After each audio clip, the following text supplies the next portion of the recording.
Okay, guys, we are live. Dave's LFC Chats. Hit the like, hit the share. You know what to do. Hit it anyway, baby. Hit it like Paddy the Baddy. Let's go.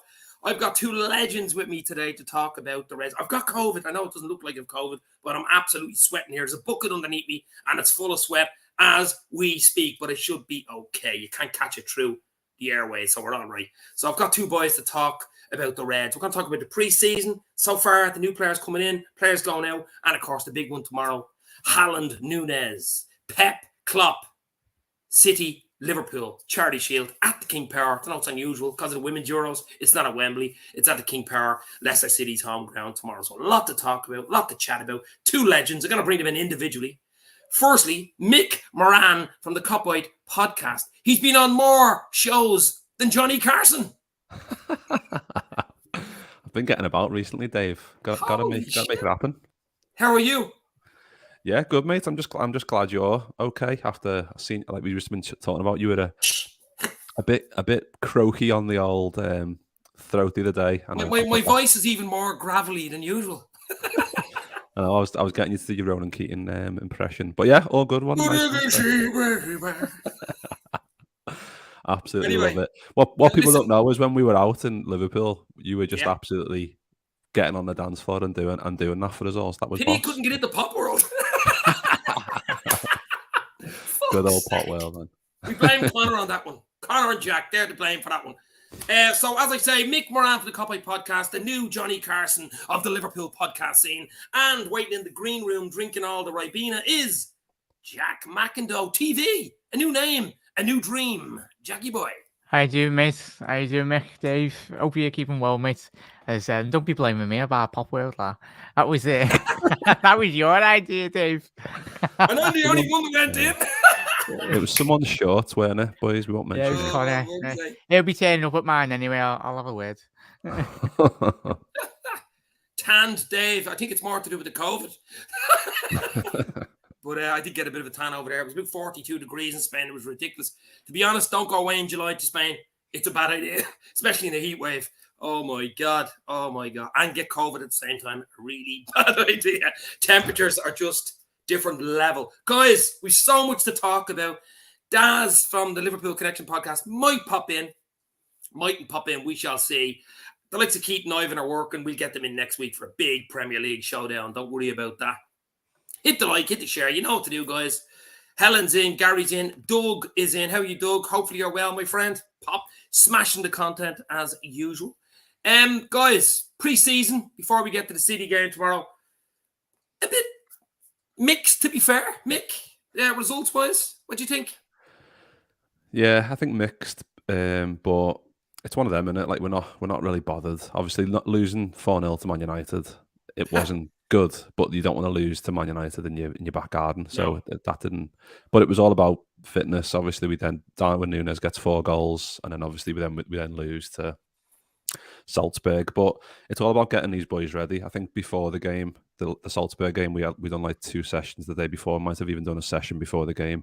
So you could see the quality was there, especially from Carvalho and Elliott. Looked like they were trying to get on the ball and make stuff happen, but the head, the brain, and the feet weren't aligned because of that tiredness. But we need to get these boys up to speed, obviously, before the game tomorrow and the game next Saturday. So it's all about those fine margins to get yourself up to speed and ready to go. But yeah, the thing is with the preseason, it doesn't matter. Like results, get the fitness in, and then we go from there. So it's been good so far.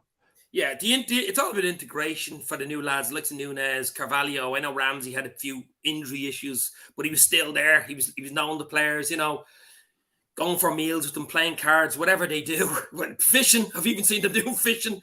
I mean, Alisson caught a bleeding. I don't know what that was, a whale or something he caught. But I mean, like, so it's all about that, isn't it? It's all about other things other than football. It's all about the connections, Jack. I mean, that's why Klopp, I think, goes to these Austrian camps and French camps and all these type of camps. Yeah, it's away from the gaze of obviously the media in terms, especially in the UK. There's cameras all over, but it's a bit more out of the way, and that's the most important. And that fish was probably bigger than me, mate. I know it's not hard, but Alisson, the bloody hell, that was a big fish. But it's all about bonding, and as Mick said, alluded to the fitness levels. Liverpool have got Aston Villa. I think they've organised just before the Premier League does kick off. Indoor, Obviously, we got the Community Shield tomorrow, then we got the Strasbourg game 24 hours after that, and then That's obviously a bit of a weird one, isn't it? Yeah, I think Klopp. It's very different approaches from Jurgen and Pep, but it's with Pep. It's hasn't affected his team over the last couple of years. What he's done is worked, but it's all obviously different in terms of the philosophies, in terms of the fitness regimes. Both managers do have, but I think both coaches know exactly what they're doing. But I think Jurgen just wants a bit more rhythm in terms, obviously, we've got a couple of new players. As obviously Carvalho, the more minutes and the more understanding, the more training sessions to get the better, really. Yeah, I mean, like, what are your thoughts been on the new lads? Obviously, Nunez getting 4 against Leipzig. I know Klopp was saying he was starved of any sort of chances or possession the other night against Salzburg in the 1-0 loss, but I think he's done okay. I mean, there's a big thing weight in his shoulders because of the money and stuff. He's only a young lad. I think he'll score goals for us. I really do. As you say, be like a fox in the box with a bit of pace and height as well. What is he, 6'2"? He'll give us so many different options. And as Klopp said, if he would have been on the second half, he probably would have got a bleeding hat-trick because the amount of balls that came in when he had more, better players in the second half. But I actually thought he missed a trick. I thought he would have started a stronger side against Salzburg and eased it off in the second half, whereas you've a better chance of winning the game that way, I think. Mick?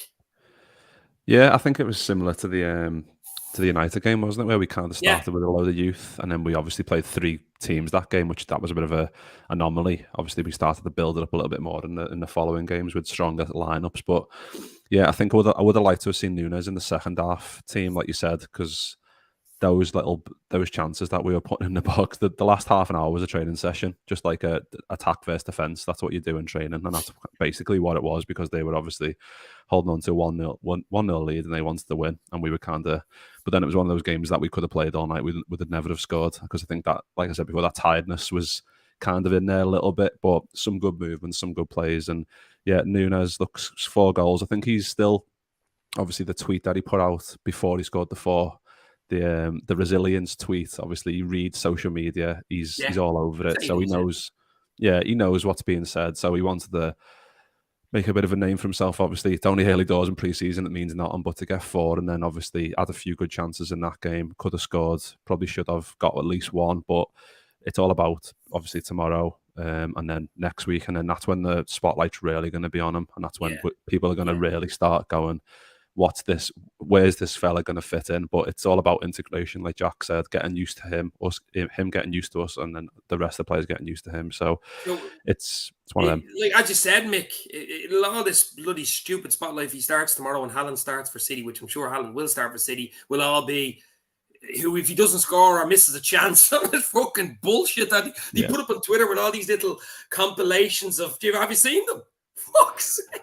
I know, it's just a load of 14-year-old kids in it who are just like, right, what can I do for 3 hours? I'm not in school. I'm doing nothing else. I might as well just clip a few clips together and get loads of retweets and likes on Twitter. And it works because people want to see Liverpool miss in the transfer market, because we never miss, and people want to see it happen. So I get it, because if it was, say, Man United were the top of the pile like they had been for my old childhood, and they kept buying players and they kept being amazing, I'd want the next one to be to not hit, and that's kind of where we're at. So anyone we sign is going to have the same treatment, and it's kind of a lot of pressure there. And I think same for Carvalho as well, because he's kind of coming in, we're maybe thinking, is he going to be a squad player? But I think he's going to be, from what we've seen so far, I think he's going to be right in there in terms of first 11, and at least maybe on the periphery of that, with the cup competitions as well, because he looks like a really talented player. I think he's going to be really good.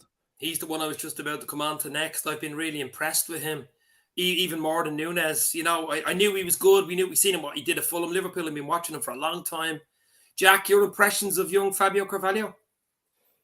Great. Well, he's only still a young lad, but only little glimpses. I know a lot of people have called comparisons, especially with Coutinho.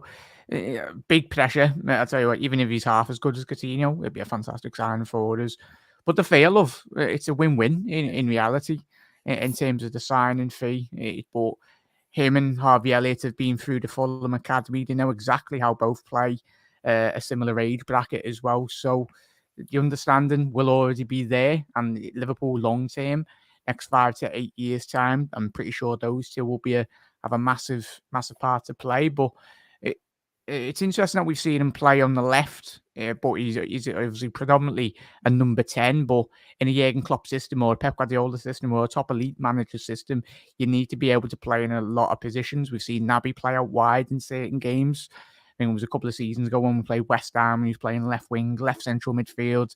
But you need to be adaptable, especially if you are playing in the midfield three on the left or the right or the side of Fabinho.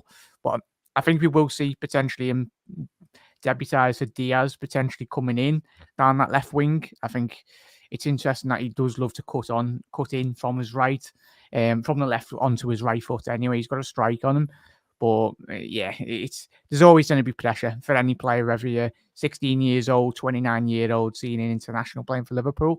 But he's a lad that doesn't lack confidence. You only have to see him in an interview, and he's got that bit of swagger about him. I think you need that if you want to be, especially his age range. He's one of the best talents in European football. You just have to look at his stats in terms of his age and in and around Europe. He's up there, and what a capture and what a signing. Yeah, we made sure we got that done. I was worried in January when it sort of fell through at the last minute. I was going, some fucker's going to come in and take him away from us. But we obviously hung on, and I mean, he's got to be huge for us. I think Elliott's been decent in pre-season as well. He's another one who he's sort of gone under the radar. And that young lad, Stefan Bjatic, I think his name is, he looks a bleeding. I didn't even know much about him, to be fair. I knew he was a youth, an under 17 or under 18, but he looks a proper player, Mick. Do you know much about him?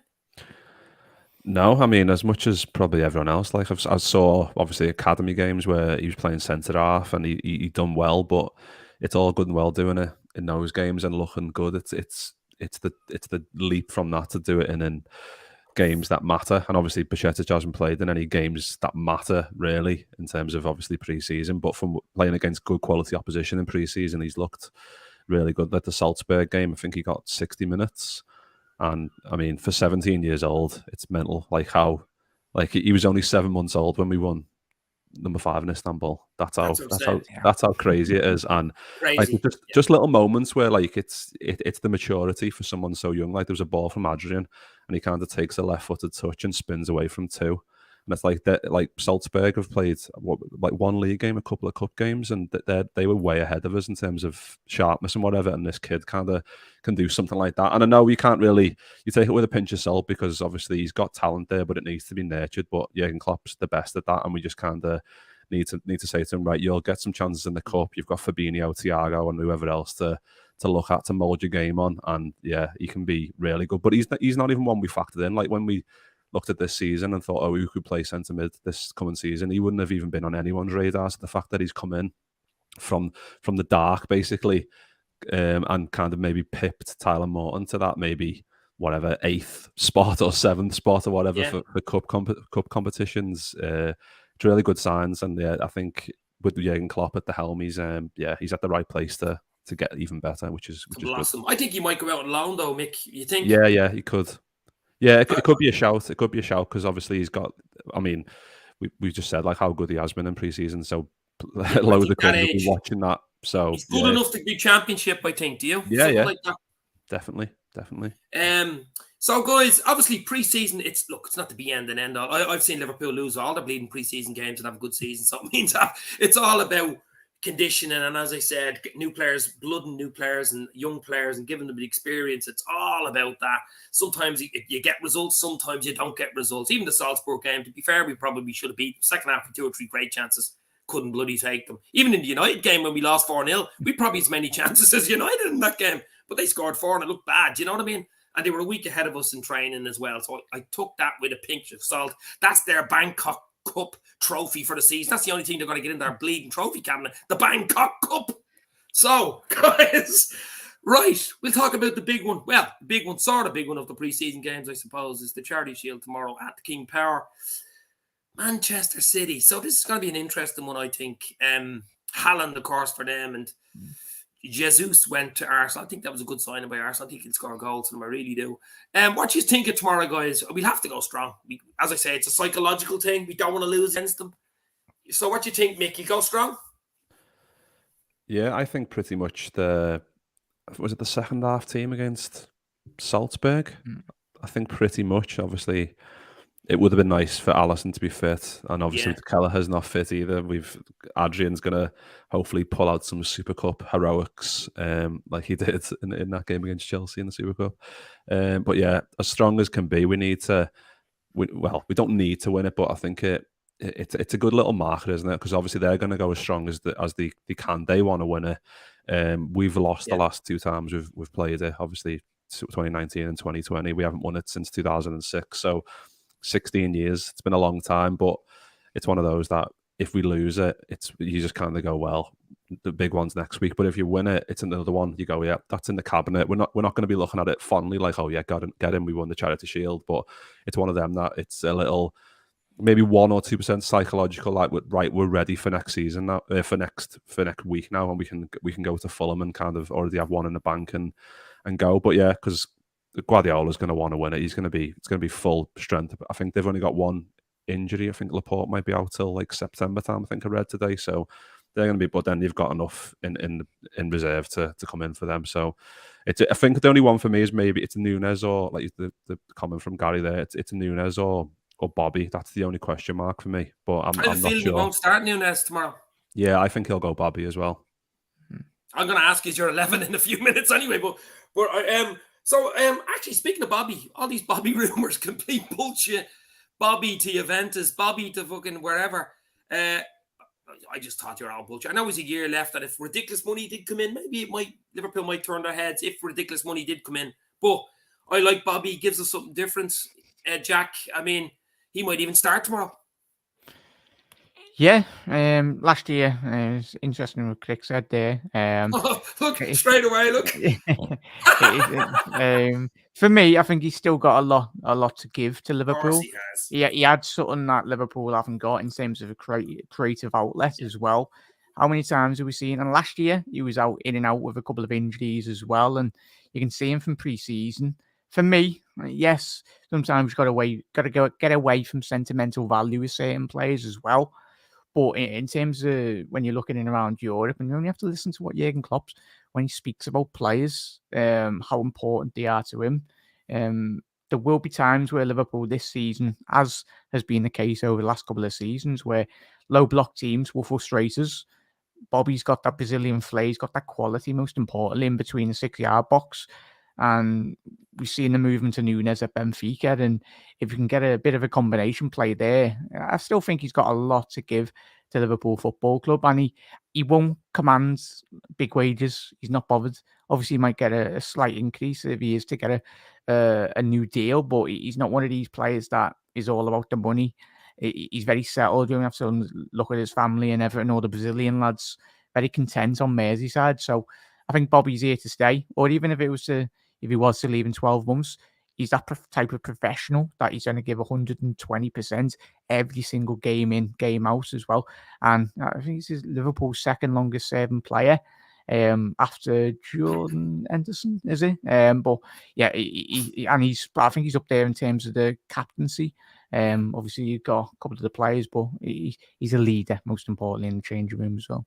Well, he's the heart of the team. I think Klopp said that in an interview recently. He's the heart of the team. He's a bit of a messer as well on the pitch. He's got that Brazilian flair. He's all the experience and everything there. He doesn't seem to give trouble on or off the pitch either. Most Liverpool players don't, because Klopp wouldn't put up with it. He'd be out the bleeding door. It's as simple as that. That's why nobody gives shit. If you do, you're gone in the next window. You're out the window. So, guys, tomorrow, as I said, obviously it's in the King Power, which is a bit weird that it's not in Wembley or a big stadium. Leicester, I think, what is it, 30,000 or 28,000? It's quite a small sort of stadium, compact stadium. But I'm expecting, a tough, fairly first sort of big test for Liverpool, probably first big test for City as well. Alisson doesn't make it, as we know, but looks like he will be okay for Fulham, which is probably more importantly next Saturday week. I think we've young Harvey Davis on the bench, who's a decent young goalkeeper. I wouldn't even mind him starting. He's fairly good. I was talking to John Octerberg a few weeks ago, and he was saying that he's a top player. I didn't know much about him, to be fair, until John Octerberg said it to me. I actually forgot about him. He mentioned it. I think he won the Euros with England, didn't he? Or something under 19s, under 20s or something. He did well at one of the friendlies, though, didn't he? Yeah, very composed. That's what Yeah. happens when you're training with obviously one of the world's best goalkeepers, and obviously, as you said, Dave, the coaching staff. The levels have really been risen over recent years.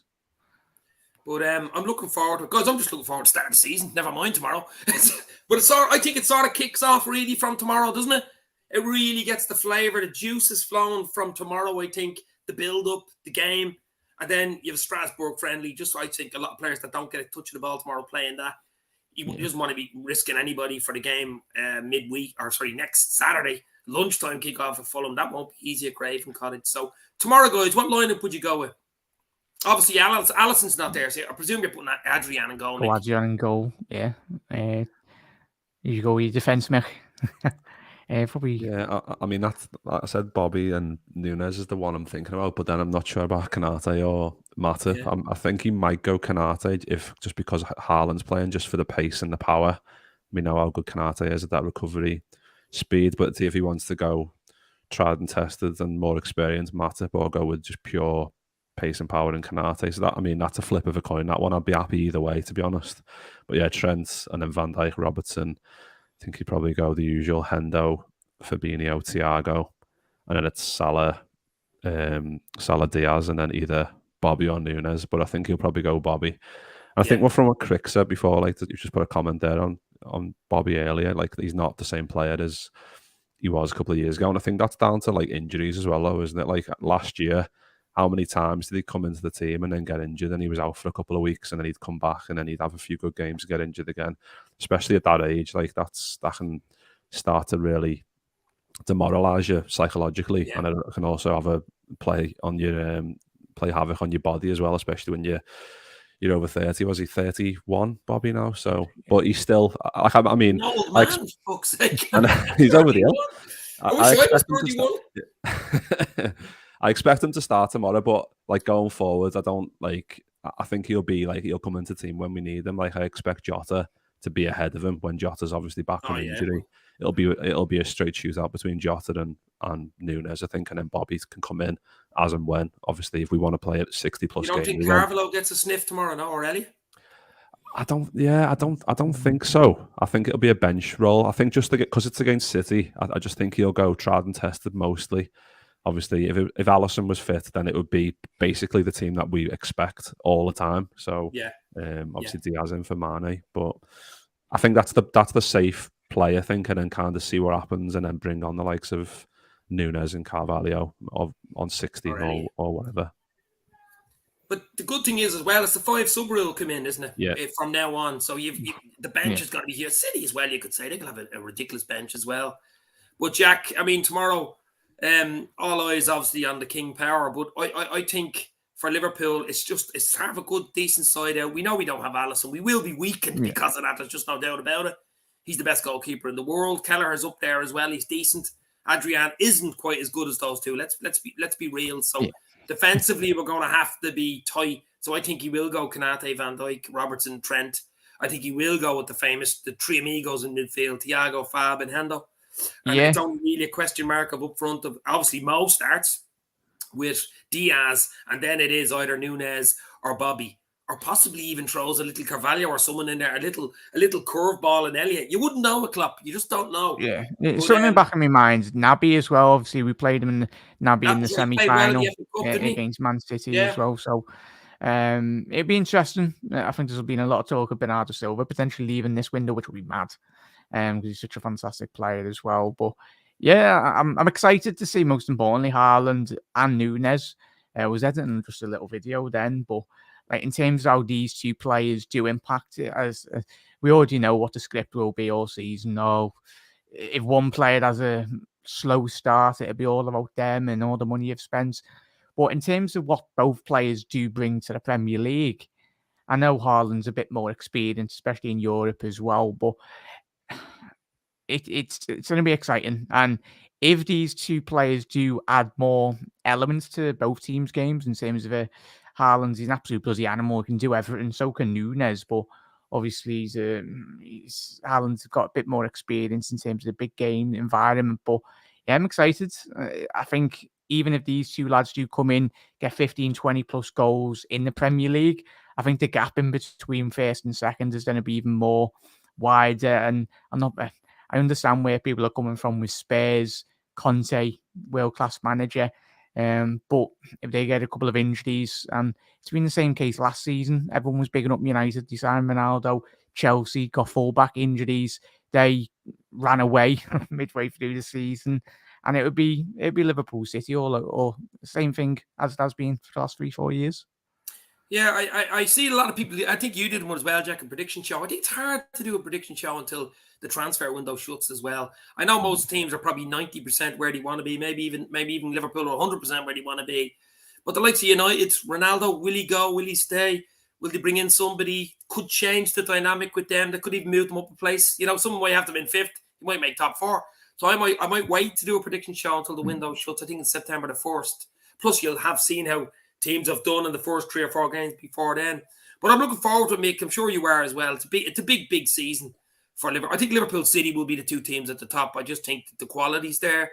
I think the likes of Spurs have improved. There's no doubt about it. They'll be up there for top 4. Even Arsenal have improved. Defensively, they're still a bit shit, but they'll score goals with Jesus. I mean, I'm not saying he'll get miracle numbers, you know yourself, but he'll score plenty of goals. And Chelsea, who knows with Chelsea and United? I just can't tell you which way that'll go with them, but I'm looking for an exciting season, isn't it? Yeah, I agree with Jack though. Like, it's the first and 2, and then the rest of them, like it has been. Like, I think there's been a few, like Chelsea getting Sterling. I think that's a pretty good sign. And I mean, as much as I hate the lad, went under the radar a bit, didn't it? Yeah, he's proper annoying. Like, and obviously we don't like him because he left us and whatever. But he is top quality, and that's a good signing for them. I think City losing them, I don't know how that affects them. Obviously, they've lost Fernandinho. I'm hoping you lose Silva. I'm hearing about that one, have you? If they lose Silva, great if he went. That would be crazy, because as much as we hate him, he is one of the best in the world by a long way in terms of just everything, ball retention. Yeah, being a knobhead, he's got everything in the toolbox. But it's gonna be an interesting one, because, like you said, Man United, what are they gonna do? I think just read before that Kucharya has put in a transfer request for Brighton, so he's gonna obviously replace Zinchenko. But yeah, like if they get Kucharya, they've got Halland coming in. They've got Alvarez they've brought back off loan. So I thought City had no money. I know, yeah. They're a selling club now, boys. Like Barcelona. Trying to claw that FFP back, aren't they, after about 10 years of spending like 70 billion. But yeah, I think it's gonna be a period of getting used to the way, maybe a slight change in Liverpool and City's style, maybe. Obviously with Halland and Nunez, it's a reverting back to the standard number 9. So I see Dave's just having a little. Dave looks like the BFG there, just looking over into Anfield. Do you know what happened there? There's a mirror behind me. I'm like that. Wow. Oh, don't be smashing that. Fabi is bad looking. I know, yeah. But yeah, it's going to be interesting. Like you said, Halland, Nunez, how they adapt. I think it's a lot how whoever adapts quicker. Obviously, the player that does that for, they're going to have a much better chance of winning the league. But I think that's going to be our main goal this year. Obviously, we went for everything last year and just absolutely smashed it, and we're within 2 games of winning it all, and no team's ever got even close to that. So the fact that I've seen a lot of rival fans just like brushing us aside again this summer, just saying Mane's gone, how are you going to replace that output, blah blah blah. And Nunez obviously reading into the crappy compilations that have been made on pre-season, how is he going to adapt? So there's a lot of question marks, but I just feel like we've got too solid a foundation in terms of. I don't think that's breakable in terms of going forward, and that's why I just think it's going to be us and City flying ahead, and then Chelsea and Arsenal and whoever else fancies it. Yeah. Spurs. What do you think of Everton? You think they could be in trouble? I hope so. Yeah, I really hope so. Yeah, they've lost it. I mean, we lost heavily to United, and they lost heavily to Minnesota. Was it 4-0? But yeah, I seen don't know. Some of the great tweets by Minnesota on Twitter. They were fucking brilliant, weren't they?